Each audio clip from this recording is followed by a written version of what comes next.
करणारे ज्या विद्या आहेत, आश्चर्य उत्पन्न करणारे म्हणजे काय? आश्चर्य म्हणजे समजणे जंतर-मंतरचे आश्चर्य जे आता चमत्कार, काहीतरी चमत्कार होतं, असं केल्यावर तसं केल्यावर औषध दिलं असं होते, तसं हे होते, ते हे होते, हे होते. मुळात 3 प्रकारचे रोग आहेत. जन्म, जरा, मरण. काय? हे शरीराला लागलेले रोग.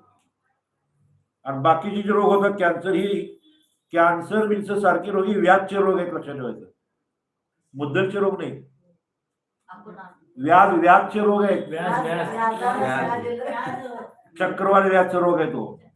मुद्दल आणि वेगळंच आहे. मुद्दल म्हणजे मिथ्यात्व. काय